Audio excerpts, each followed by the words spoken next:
श्री स्वामी समर्थ. स्वागत आहे तुमचं सर्वांचं. तुम्हाला माहीत आहे का स्वामींनी का घेतला होता अन्नपूर्णा मातेचा अवतार? माहीत नसेल तर ऐका ही संपूर्ण कथा शेवटपर्यंत ऐका. तुम्हालाही कळेल की स्वामी जगाची कशी आई आहे ते. एकदा स्वामी महाराजांनी त्यांचे काही भक्त कानोळी गावाच्या रानातून मार्गक्रमण करत होते.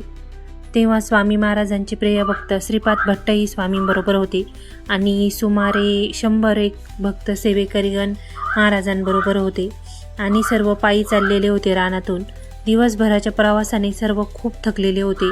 सर्वांना खूप तहान आणि भूकही लागलेली होती. पण महाराज काय आज थांबायचं नाव घेत नव्हते. महाराज ताड चालत होते. महाराजांच्या चालण्याची गती इतकी होती की भक्तांना त्यांच्याबरोबर धावावं लागायचे. सर्व भक्तगण आणि श्रीपाद भट स्वामी महाराजांबरोबर चाललेले होते. महाराज आज काही थकत नव्हते. स्वामी आज काही थांबत नव्हते. सर्वजण महाराजांबरोबर चाललेले होते. थकल्यानंतर सर्वजण एका झाडाखाली बसले. तिथे एक शेतकरी त्यांना दिसला. तो स्वामी महाराजांजवळ आला आणि महाराजांचं दर्शन घेतलं. महाराजांनी त्याला सांगितलं. मग त्या शेतकऱ्याने सर्वांना पाणी आणि फलाहार दिला. सर्वजण खूप थकलेले होते. फलाहाराने आणि पाण्याने त्यांची काही भूक भागली नाही. सर्वांना खूप भूक लागलेली होती. त्यांचे केविलवाणे चेहरे स्वामींना बघवत नव्हते. महाराजांना वाटलं की आता सर्वांना अन्नाची खूप गरज आहे. मग महाराजांनी त्यांना एका आंब्याच्या झाडाखाली जाण्यासाठी सांगितलं. ते सर्वजण महाराजांच्या आज्ञा म्हणून त्या झाडाखाली जाऊन बसले.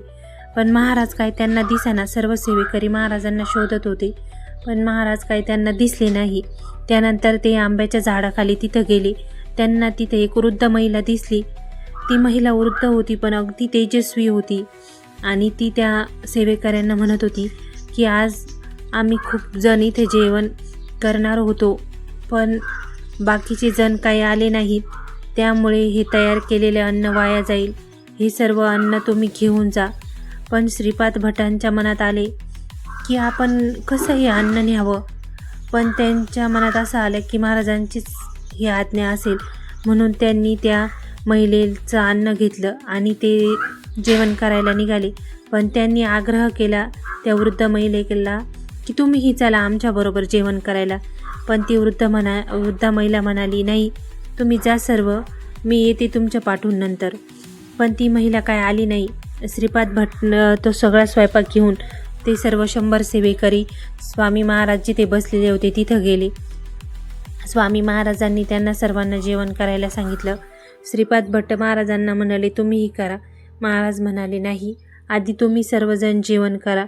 सर्वजणांचं जेवण झाल्यानंतर श्रीपाद भटांच्या असं लक्षात आलं की हे जेवण हे स्वामी महाराजांनीच अन्नपूर्णा माता होऊन आपल्याला पुरवलेलं आहे. आणि श्रीपाद भट आणि सर्व सेवेकरांच्या डोळ्यातून आनंदाश्रू चालू झाले. आज त्यांना महाराजांचं एक वेगळंच रूप दिसलं की भक्तांसाठी स्वामी महाराज हे आईसुद्धा झालेले होते आणि अन्नपूर्णा माता म्हणून त्यांनी सर्वांना अन्न पुरवलेलं होतं. अन्नपूर्णा माता ही जगाला अन्न देणारी आहे. तहानलेल्याला पाणी आणि भुकेलेल्या अन्न देणारी ही अन्नपूर्णा माता आज स्वामी भक्तांसाठी अन्नपूर्णा माता झालेली होती. सर्व भक्तगणांनाही समजल्यानंतर सर्वजणांनी स्वामी महाराजांच्या पायी डोकं टेकवलं आणि महाराजांचा आशीर्वाद घेऊन कृतकृत्य झाले. तुम्हालाही माहीत नसेल जर ही स्वामी महाराजांनी अन्नपूर्णा अवतार का घेतला तर नक्की ऐका ही पूर्ण कथा. तुम्हाला कथा आवडली असल्यास चॅनलला सबस्क्राईब करा आणि आजचा तुमचा दिवस स्वामीमय आणि आनंदात जाओ हीच महाराजांचरणी प्रार्थना. श्री स्वामी समर्थ.